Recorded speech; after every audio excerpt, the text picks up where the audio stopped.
Dear teachers, welcome to JS in English Learning. We are with Unit 7 of PGTRB. We are discussing Rabindranath Tagore's Geetanjali, which in English has 103 lyrics. And we are seeing these 103 lyrics in detail. We have completed so far 30 lyrics, and we are now with 31st lyric.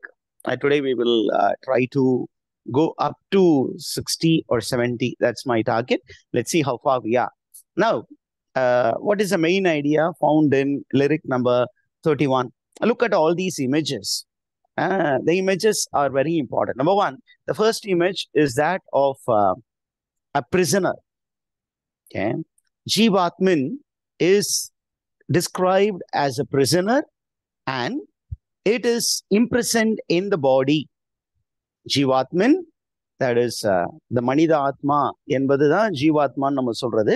இந்த ஜீவாத்மா எங்க prison அது வந்து ஒரு சிறை கைதியாக இருக்கிறது. எங்க சிறை கைதியாக இருக்கிறது அப்படின்னா இந்த உடலில் சிறை கைதியாக இருக்கிறது.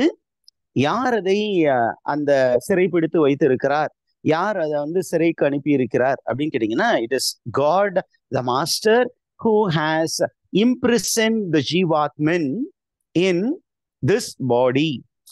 And you find why did God do it? ஏன் வந்து கடவுள் இவ்வாறு இந்த ஜீவாத்மனை இங்கே சிறைப்பிடித்து வைத்து இருக்கிறார் அப்படின்னு கேட்டீங்கன்னா, it is in order to give the Jivatman a chance to come out of all these attachments and find God as the sole source of joy.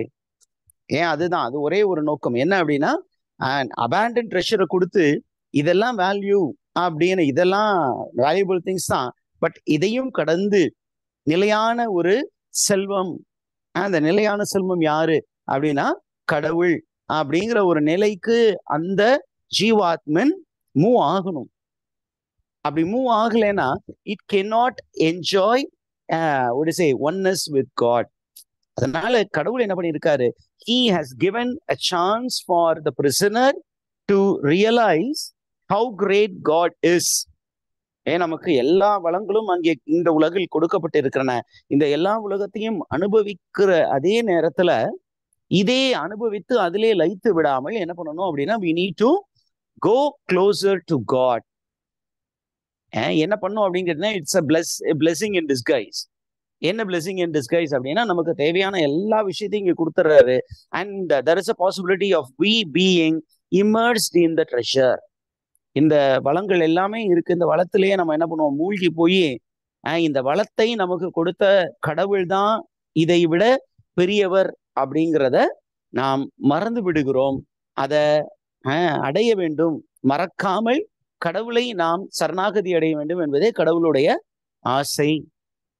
This is what Rabindranath Tagore is trying to say in lyric number 21. There is a beautiful image of the king who has imprisoned the soul in the body. அவ்வளவுதான். எதுக்காக இந்த imprisonment அப்படின்னா, இது ரொம்ப மோசமான prison கிடையாது. எல்லா வசதிகளும் உள்ள ஒரு பிரிசன். எல்லா வசதிகளும் ஏன் இங்கே செய்து கொடுக்கப்பட்டு இருக்கிறது அப்படின்னா, இது எல்லாமே நம்ம பயன்படுத்தி என்ஜாய் பண்ணி கடவுளை நினைத்து பார்த்து இந்த வளங்களை விட அதிகமான வளம் யாரிடம் இருக்கிறது அப்படின்னா கடவுள் தான். அந்த வளம் அனைத்திற்கும், ட்ரெஷர் எல்லாத்திற்குமே மூல காரணம் அவர் தான். அதனால் அவரிடம் நாம் சென்று சேர வேண்டும் அப்படிங்கிற ஒரே நோக்கத்திற்காக தான் கடவுள் இந்த ஒரு டெஸ்டிங்கை நமக்கு கொடுத்திருக்கிறார். That is there in lyric number 31. Now moving to lyric number 32. Okay, according from Tagore's, we find that Tagore is almost complaining to God. என்ன சொல்றாரு அப்படின்னா, you have created me and you have put me in this world. என்னை உருவாக்கியவன் நீ, என்னை இந்த உலகத்தில் என்ன பண்ணி இருக்கிற, கொண்டு வந்து விட்டுருக்க. But there is a very big problem here. என்ன அப்படின்னா, the whole world is trying to hold me. It is trying to control me. It is trying to possess me. But my soul is trying to get united with you. எனது உடல் இந்த உலகோடு ஒன்றித்து இருக்க ஆசைப்படுகிறது. ஆனால் இந்த ஆன்மாவானது யாரோடு இணைய காத்திருக்கிறது அப்படின்னா, கடவுளோடு ஒன்றாக பின்னி பிணைவதற்காக ஆசை மேல் ஆசையாக இருக்கிறது. அதனால என்ன பண்றாரு? He is making a prayer. என்ன அப்படின்னா, kindly deliver me from this bondage. இந்த பாண்டேஜில் இருந்து என்னை நீ மீட்டு கொண்டு போ அப்படின்னு சொல்லி கடவுள்கிட்ட ப்ரே பண்றதாக தான் lyric number 32. Now the next lyric is to do with the importance of prayer. What is prayer அப்படின்னு கேட்டீங்கன்னா, prayer is both an external act and an internal act. ஜெபம் என்பது it is both an external act and an internal act. அப்படின்னா நம்ம ஒரு சில நேரங்கள்ல கூடி ஜெபிக்க வேண்டிய ஒரு சூழல் வரும். ஒரு சில நேரங்கள்ல sometime you need to close the door and remain inside. It is stated in the Bible. When people asked Jesus Christ about how to pray, அவருடைய disciples அவர்கிட்ட போய் கேட்குறாங்க, என்ன சார் கீதாஞ்சலி சொல்லும்போது ஜீசஸ் கிரைஸ்ட் போறீங்க அப்படின்னா பேரலா படிச்சு வச்சுக்கினா தான் நல்லது. என்ன அப்படின்னு கேட்டீங்கன்னா, he says don't be a pretender like the Pharisee or the Sadducee because they pray so that the world will see them. மக்கள் நீங்கள் ஜெபிப்பதை பார்க்க வேண்டும் என்பதற்காகவே அந்த பரிசேயர்களும் சதுசேயர்களும் ஜெபிக்கிறார்கள். உண்மையாகவே கடவுளோடு இணைய வேண்டும் என்று ஜெபிக்கவில்லை. நீங்க ப்ரேயர் பண்ணணும்னா எப்படி பண்ணணும் அப்படின்னா, go into your inner room. It is a symbolic language. வீடுக்கு போய் கதவு சாத்திக்கங்கன்னு இல்லை. Go into your heart and pray to God and to only to God who can listen to you. நீ உள்ள ப்ரே பண்றது மற்ற வெளி உலகத்துல இவன் ப்ரேயரே பண்றது இல்லைன்னு சொன்னா கூட நீ ப்ரேயர் பண்றது கடவுளை கேட்பார். அப்ப அந்த கடவுளுக்கு புரியும்படியாக நீ ஜெபித்தால் போதும். Okay, when you go sit silently, meekly in a corner, and if you pray to God, what will God give in turn? அப்படின்னா, God will give his abundant grace. தன்னுடைய கிரேஸை அனுப்புவாரு. தனது அபரிவிதமான இரக்கத்தை, ஆற்றலை நமக்கு கிஃப்டாக கொடுப்பார். Did you get that, teachers? Yes, sir. Yeah. இப்போ நம்ம we are moving to lyric number 34. ரொம்ப சிம்பிளான விஷயங்கள் தான் இருக்கு. Let me grab your attention to some literary merits also. எங்கெங்க literary merit வருதோ, இது வரைக்கும் பாத்தீங்கன்னா வெறும் simile metaphor வந்துட்டு இருந்தது. இப்போ பாத்தீங்கன்னா you have a series of repeated phrases. Let only that little be left of me, whereby I may name thee my all. Let only the little be left of me. Take everything, leave only little in me. Let only அப்படின்னா இந்த let அப்படிங்கிறது என்ன parts of ஸ்பீச்ல வரும் அப்படின்னு கேட்டீங்கன்னா, it comes in imperative. அப்ப இங்க பாத்தீங்கன்னா என்ன சொல்றாரு அப்படின்னு கேட்டீங்கன்னா, he is asking God to occupy the soul completely, and he wants God to force his will on the Jivatman. Rabindranath டகூர் ஒரு ஆன்மாவாக கடவுளோடு உரையாடி கொண்டிருக்கிறார். அப்ப அந்த உரையாடும் போது என்ன சொல்றாரு அப்படின்னா, I am bound with your will, let thy will be fulfilled in me. ஏறக்குறைய ஜீசஸ் கிரைஸ்ட் சொல்றாரு, Lord, it is not my will, but let thy will be fulfilled in me. Gethsemane தோட்டத்துல அந்த last before the betrayal, Judas அவரை betray பண்ண போறாரு. அதுக்கப்புறம் it is only what is it, passion of Jesus Christ. அவரை போட்டு அடிச்சு நொறுக்க போறாங்க. அதற்காகத்தான் இந்த உலகத்திற்கு வந்தாரு. இருந்தாலும் இந்த லாஸ்ட் நிமிஷம் he has to give his consent before taking up the task which is assigned by God the Father. அப்ப என்ன பண்றாரு, அந்த நேரத்துல ஒரு சின்னதா வருது, I may as a human being may run away, may wish to run away from this trial and tribulation, but it is not my will that is important, but your will is important for the world. அப்ப என்ன சொல்றாரு, எனது வாழ்க்கையில் எனது will என்பது முக்கியம் அல்ல, உனது அந்த will மட்டும்தான் முக்கியம். So take me fully and actually bind me with your love. உங்களுடைய அன்பினால் என்னை கட்டி போடு அப்படின்னு சொல்லி கடவுளிடம் ஒரு வேண்டுதல் விண்ணப்பம் வைக்கிறார். Now we move on to the most important lyric, often quoted, lyric. Often for this particular lyric finds its place in almost all the undergraduate or postgraduate syllabi of the universities. என்ன அப்படின்னு கேட்டீங்கன்னா, there is Rabindranath Tagore's desire for a state of freedom, unlimited freedom. Okay, இந்த போயத்துல பாத்தீங்கன்னா, he is presenting himself as a lover of absolute freedom. Okay, he is presenting himself as a lover of absolute freedom. And this lyric is considered to be a patriotic hymn. ஏன் அப்படின்னு கேட்டீங்கன்னா, இது எழுதப்பட்ட காலத்துல பாத்தீங்கன்னா, India was under shackles. It was under British rule. It was facing lot of oppression. அப்ப பாத்தீங்கன்னா, அந்த ப்ராப்ளம், அந்த western மேனுடைய இன்ஃப்ளூயன்ஸ்னால Indian mind was becoming narrower, and it has become the narrowest. Okay, அப்ப இவர் என்ன சொல்றாரு அப்படின்னு கேட்டீங்கன்னா, he begins his beautiful poem with you will find the first opening word is where. What part of speech is where, teachers? Where, WHERE. யாராவது சொல்லுங்க பார்க்கலாம். Now you can unmute and you can tell me what part of speech is where. Yes, Question types. yeah, there are different answers. Where, Anaphora. anaphora line அடுத்த லைன்ல வர்றதுனால the literary technique is anaphora. Generally parts of speechல Adjective, sir. Interrogative, sir. அட்ஜெக்டிவா இருக்கணும். ஏன்னா இங்க பாத்தீங்கன்னா reference to place, utopian vision, ideal state எப்படி இருக்கணும். அப்ப அவருடைய ஆஸ்பிரேஷன் எல்லாத்தையும் இங்க கொட்டி தீக்குறாரு கடவுள்கிட்ட. ஐயோ கடவுளே, எப்படி இருக்கணும், இப்படிப்பட்ட ஒரு இடம் எனக்கு வேண்டும், எப்படிப்பட்ட இடம் வேணும் அப்படின்னு அவர் சொல்றாங்க. Where the mind is without fear.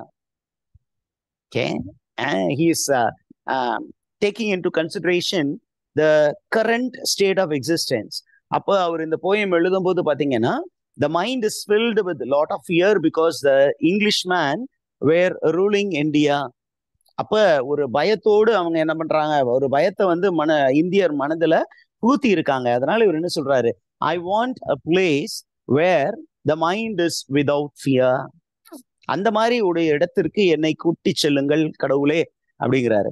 Where the head is held high. யாருக்கும் எதுக்கும் பயப்படாம தலைய நேரா நிமித்தி வைக்கணும், தலையை கீழே போடக்கூடாது அப்படின்னா, I should be an upright man. அந்த மாதிரி ஒரு இடத்திற்கு என்னை அழைத்து செல்லுங்கள். Place where knowledge is free. He is looking forward for a place where knowledge will be given free of cost, where nobody will charge in lakhs or in crores.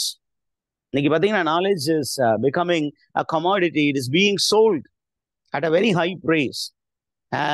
LKGக்கு a huge amount of money is demanded for imparting knowledge. இன்னைக்கு அதெல்லாம் நம்ம பார்த்துக்கிட்டு இருக்கோம், which is a curse on human existence. அப்ப என்ன சொல்றாரு, அந்த மாதிரி நாலேஜை விற்காத ஒரு தேசம் எனக்கு வேண்டும்.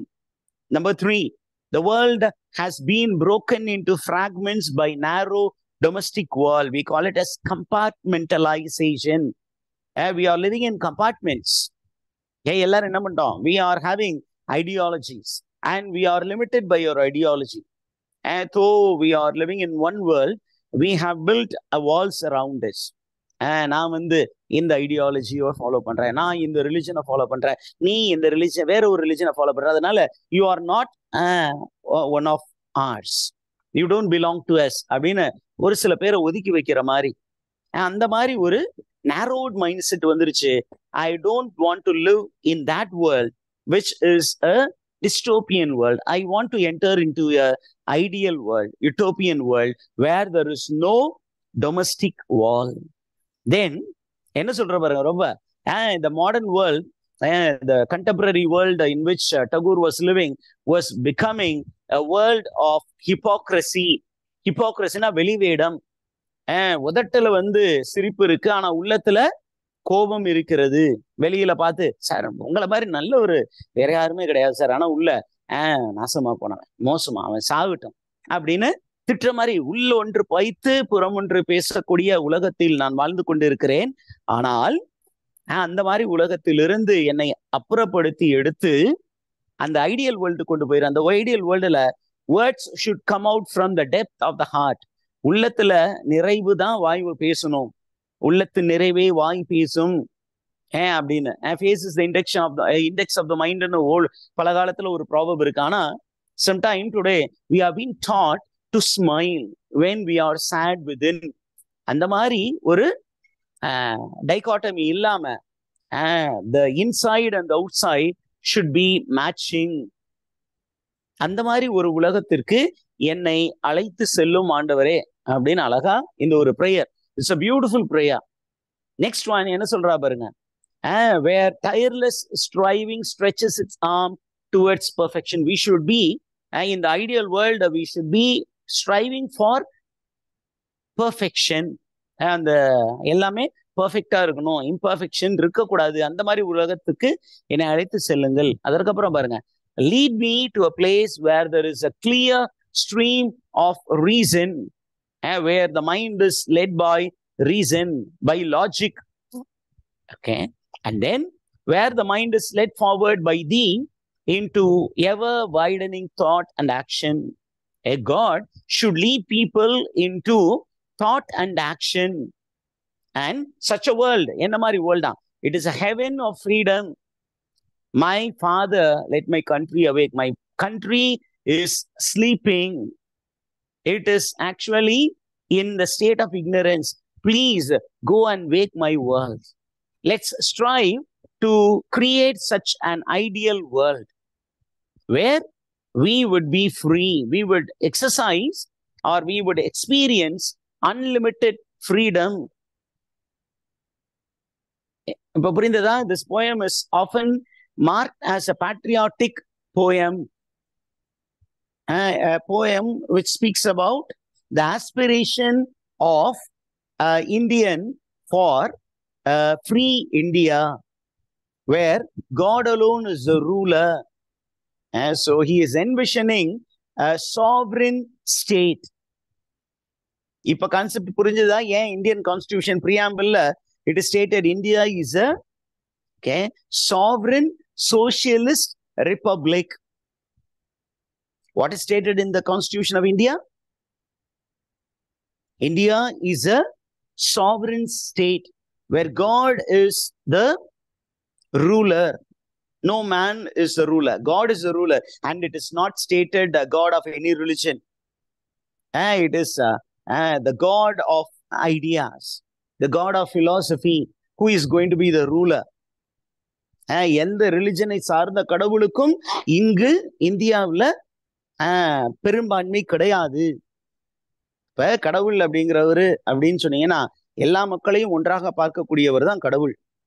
இந்த மக்கள் மட்டும்தான் என் மக்கள் அப்படின்னு சொல்ற அந்த கடவுள் வந்து இந்தியாவில் ரூலரா இருக்கிறதுக்கு அருகதையற்ற நபர். இப்ப இங்க என்ன சொல்றாரு அப்படின்னா, this is a sovereign state where God is the ruler and God should lead people into a kind of living where reason will be guiding them. Reason will be the guiding force, not emotion.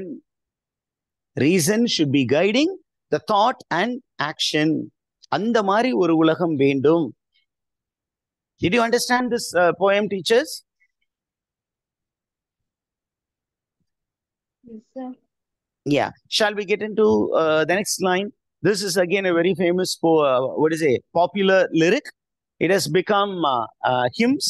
It has become song lyric. It has been incorporated by various religions. Particularly Christianity has made into a prayer. This is my prayer to thee, my Lord. Strike at the penury in my heart. என்ன சொல்றாரு அப்படின்னா, Rabindranath Tagore finds that Indians and the Westerners have become narrow-minded. They have become selfish to the core. ரொம்ப சுயநலவாதிகளாக மாறிவிட்டார்கள். அதனால என்ன பண்றாரு, Rabindranath Tagore is making a prayer to God to come and strike all the people here in India and the Western man. எல்லாரையும் நல்லா ஓங்கி மிதின்னு மிதிங்க. So that the penury in the heart is removed. Penury-na selfishness. Okay? Selfishness நீங்க remove பண்ணுங்க. Remove பண்றதுக்காக you strike us. அதற்கப்புறம் பாருங்க, there are 4 different anaphoras. இந்த 4 லைன்ஸுமே they come under the technique called anaphora. Give me the strength, give me the strength, give me the strength, give me the strength. So for the sake of emphasis, why is anaphora used? அப்படின்னா, for the sake of emphasis. என்ன கொடுக்கணுமா? Lord, give me the strength. Why? Number 1, lightly to bear my joys and sorrows. I should equally treat my joys and my sorrows. I should not take a happiness to my heart and I should not take sorrow to my heart. I should handle both of them equally well. அதற்கப்புறம், and give me the strength to make my love fruitful in service. If I say that I love you, I should extend this love to my brothers and sisters who are in need. I should become serviceable to the society. நான் கடவுளை நேசிக்கிறேன் என்று சொல்லிவிட்டு தன்னுடைய சகோதரியை புறம்பே தள்ளுபவன் பொய்யன். It is stated in the Bible, in the New Testament, in the letter of Saint James. Okay? அழகா சொல்றாரு, நான் கடவுளை நேசிக்கிறேன் என்று சொல்லிவிட்டு தன்னுடைய சகோதரியை வெறுப்பவன் பொய்யன். அவனிடம் உண்மை இல்லை, அவனிடம் கடவுள் இருக்க மாட்டார்.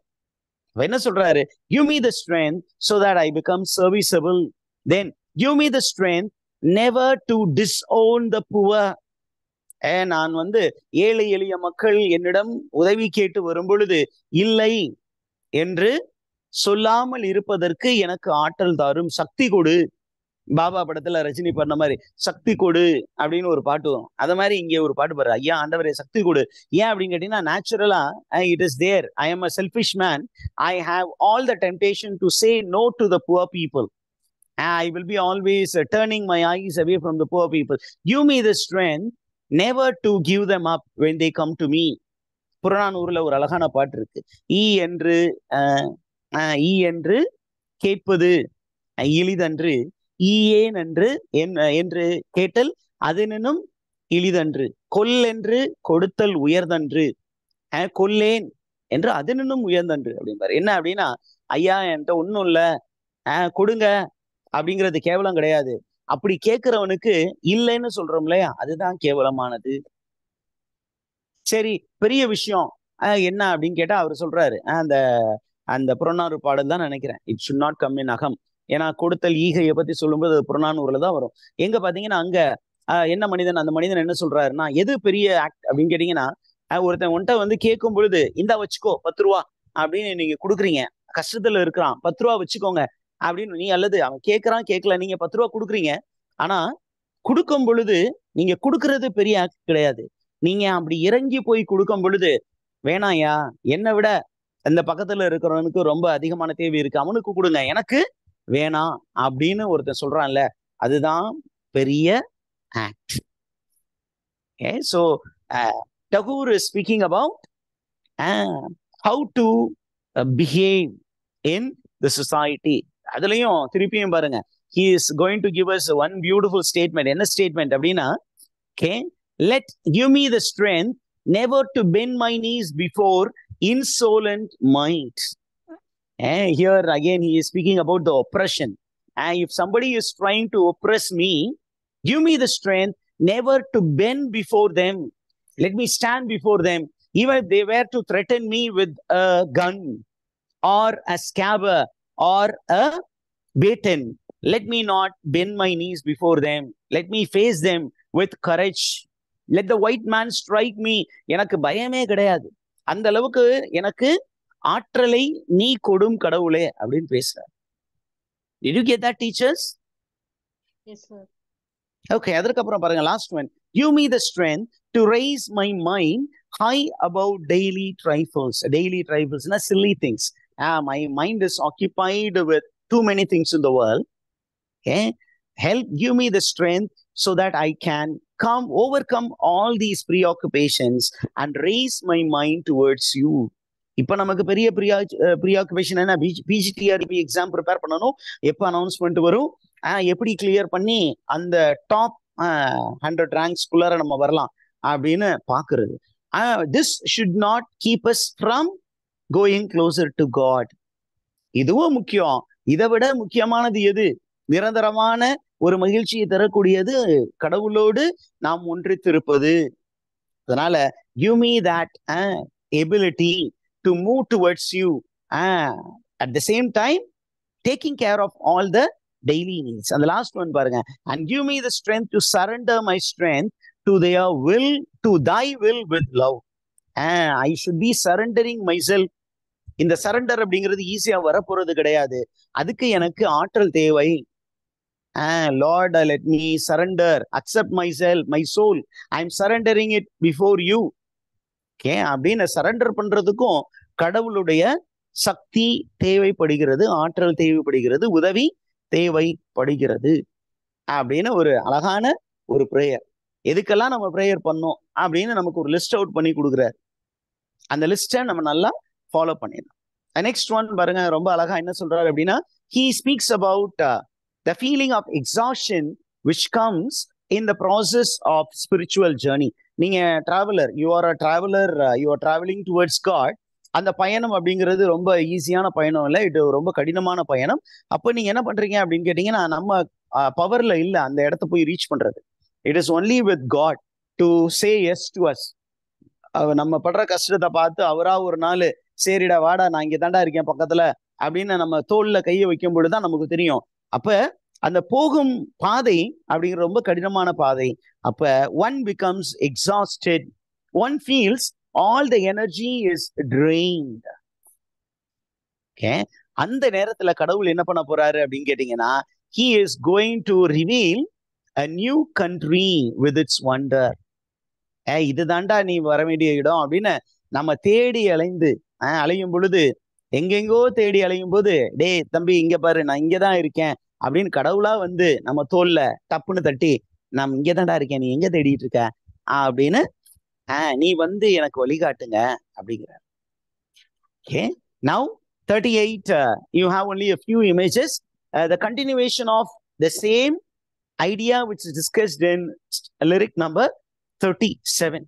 அப்ப 37ல என்னன்னா, there is a man who is in a quest. He is desirous of being one with God. கடவுளோடு ஒன்றாக வேண்டும், ஒன்றிக்க வேண்டும் என்று ஆசையோடு அவன் என்ன பண்ணிட்டு இருக்கான்? He is going towards God, but the same desire is distracting him. Okay, நமக்கு ஒரு ஆசை இருக்கிறது, பிஜிடிஆர்பி எக்ஸாம் கிளியர் பண்ணணும். ஆனா அதே ஆசை நம்மளை வந்து பல காம்ப்ளிகேஷன்ல விடுது. என்ன அப்படின்னா, ஆசை மேல் ஆசையா இருந்துகிட்டே இருந்தாலும் நமக்கு வந்து ஒரு சைட்ல பயம் வந்து கிரிப் ஆயிருது. நம்ம படிச்சது ஞாபகம் இருக்க மாட்டேங்குது, எப்படி இதை ஞாபகத்தை வச்சுக்கிறது அப்படிங்கிற மாதிரி negative things are pulling us. So we become highly distracted.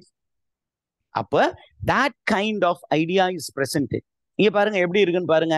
இந்த டிஸ்ட்ராக்ஷன்ஸ் எப்படி சொல்ற பாருங்க. As the night keeps hidden in its gloom, the petition for light. Distractions are like the night which keeps hidden, the petition for light. Next one, அடுத்த image என்ன கொடுக்குறா பாருங்க. Distraction is like the storm. Okay, the storm which hides the peace. ஒரு strong வருதுன்னா பின்னாடி piece வரும். ஆனா அது நம்ம லைஃபுக்குள்ளார அந்த ஒரு ஸ்ட்ராங் வருதுன்னொன்னே நமக்கு ஒரு பெரிய பதட்டம் வந்துடும். We forget that after the storm there will be a calm. அப்ப ஃபைனலா இதெல்லாம் சொல்லிட்டு, இந்த மாதிரி எல்லாம் எனக்கு டிசையர் வந்து என்ன வந்து வேற பக்கம் இழுத்து கொண்டு போகிறது, எனக்கு பயத்தை உண்டு பண்ணுகிறது. இந்த பயத்தை ஓவர் கம் பண்ணிட்டு உன்னை மட்டும் நான் சரணடைய, நின்னை சரணடைந்தேன் கண்ணம்மா, நின்னை சரணடைந்தேன் அப்படின்னு ஒரு அழகா ஒரு பாட்டு இருக்கு. யார் பாடின பாட்டு டீச்சர்ஸ்? நின்னை சரணடைந்தேன். பாரதியார்.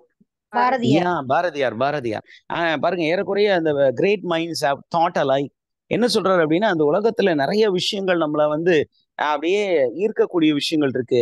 எதுக்காக இந்த விஷயங்கள்லாம் உருவாக்கப்பட்டன அப்படின்னு சொன்னீங்கன்னா, to point at, to make you focus on the creator. ஆனா நம்ம என்ன பண்றோம், அந்த கிரியேட்டட் பீயிங்ஸ்ல அப்படியே லயித்து போய் கிரியேட்டர் பக்கம் திரும்ப மாட்டேங்கிறோம். அப்ப நம்ம அங்கதான் போகணும், அவர்கிட்ட மட்டும்தான், அவர் மட்டும்தான் நம்ம ஃபைனலா பிடிச்சுக்கணும் அப்படிங்கிற விஷயத்த இங்க நமக்கு சொல்லி இருக்கிறார். Now coming to line number lyric number 39. Lyric number 39ல என்ன சார் சொல்றாங்க அப்படின்னு கேட்டீங்கன்னா, ஒன்றும் கிடையாது. Rabindranath Tagore is speaking about the nature of human heart in the course of the spiritual journey. Spiritual ஜேர்னியில நம்ம டிராவல் பண்ணிட்டு இருக்கும்போது என்ன நடக்கும் அப்படின்னு கேட்டீங்கன்னா, we will meet with many setback. அப்ப நிறைய இடையூறுகள் வரும். அந்த இடையூறு வரும் பொழுது the heart will become highly negative. The heart will become hardened. It will become drying. And we will be filled with thirst. And we will be filled with thirst. அந்த hardening events இருக்கு இல்லையா, failures, அந்த ஃபெயிலியர்ஸை எப்படி image கொடுக்குறாரு பாருங்க. Where desire blinds the mind with delusion and dust. Delusionனா false image. Dust அப்படின்னா we are not able to see beyond.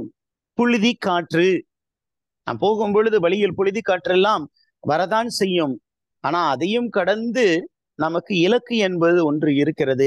அந்த இலக்கை நோக்கி நாம் போக வேண்டும் அப்படிங்கிற ஒரு விஷயத்த தனக்குத்தானே ரவீந்திரநாத் டகூர் சொல்லிக் கொள்கிறார். Now we are moving to lyric number 40. என்ன சொல்றாரு அப்படின்னு கேட்டீங்கன்னா, நம்ம எவ்வளவுதான் முயற்சி எடுத்தாலும் இந்த ஜீவாத்மன் இந்த கடவுளை நோக்கி போக வேண்டும் என்று எவ்வளவு முயற்சி எடுத்தாலும் அந்த முயற்சி வந்து பலனளிக்குமா அப்படின்னு கேட்டீங்கன்னா, சுய முயற்சி பலனளிக்காது. எப்படிதான் இந்த ஜீவாத்மன் அந்த பரமாத்மாவோடு மிங்கிளாக முடியும் அப்படின்னு கேட்டீங்கன்னா, only if God wills that union. இப்ப ஒரு அழகான ஒரு இமேஜரி கொடுக்குறார். என்ன இமேஜரி அப்படின்னா, it is a beautiful land imagery. Beautiful land imagery. We also call it as a visual imagery. land base பண்ணியே நமக்கு நிறைய இமேஜஸ் கொடுக்குறாரு. மெட்டஃபர் என்ன அப்படின்னு கேட்டீங்கன்னா, human heart is likened or the human soul is likened to arid land. வானம் பார்த்த பூமி, வறண்ட பூமியாக எது சித்தரிக்கப்படுகிறது அப்படின்னா மனித ஆத்மம். the ஜீவாத்மன் is presented as a arid land. வானம் பார்த்த பூமியாக இருக்கிறது. இந்த வானம் பார்த்த பூமி எதுக்காக லாங் பண்ணுது அப்படின்னா, அந்த டிவைன் ஷவர்ஸ்க்காக லாங் பண்ணுது.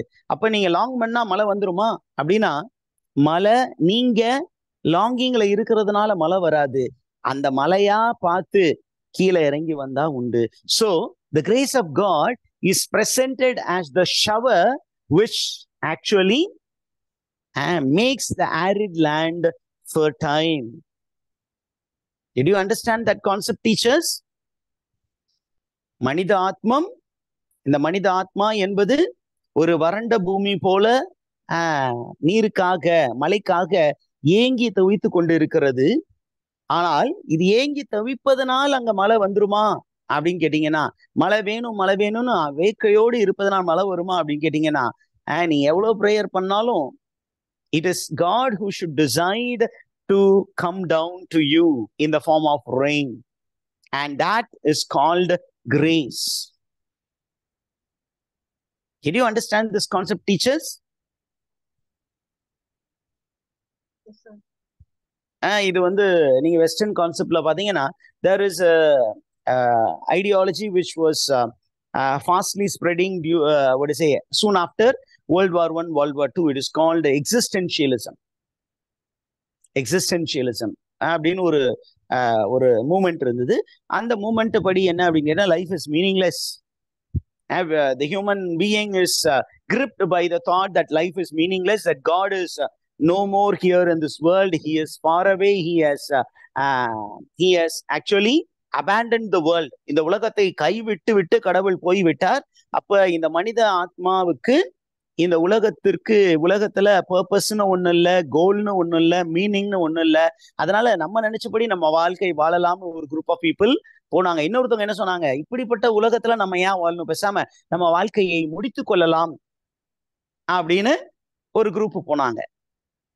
கடவுள் இந்த உலகத்தில் இல்லை, அவன் வரமாட்டான், நம்பாதே அப்படின்னு திருவிளையாடல் புராணத்துல அந்த கருமி சொல்ற மாதிரி அவனை சொக்கநாதனை கூப்பிட்டு என்ன பிரயோஜனம், அவன் இங்க இல்ல.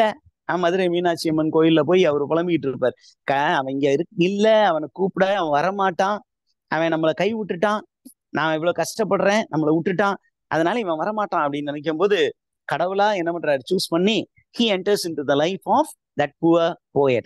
அந்த மாதிரி the grace of God should come. ஏன் வந்து நான் existentialism சொன்னா, there are two types of existentialism. என்ன அப்படின்னா, one is atheistic existentialism. Existentialism which believes that there is no God, so you are the creator of your destiny, you can make your life as you want. இன்னொன்னு theistic existentialism. Soren கீர்க்கெகார்ட் அப்படின்னு ஒரு philosopher இருந்தாரு. அவர் அழகான ஒரு மூமெண்ட்டை தோற்றுவித்தார். என்ன அப்படின்னா, he said the world is not completely abandoned by God. The world has to strive to find meaning. It has to go by the dictates given by God. It should follow all the rules and regulations given by religion. However, there is the grace of God which will come to redeem human soul. The redemption comes from the grace of God. இறை இரக்கம், அருள் அப்படிங்கிற ஒரு concept.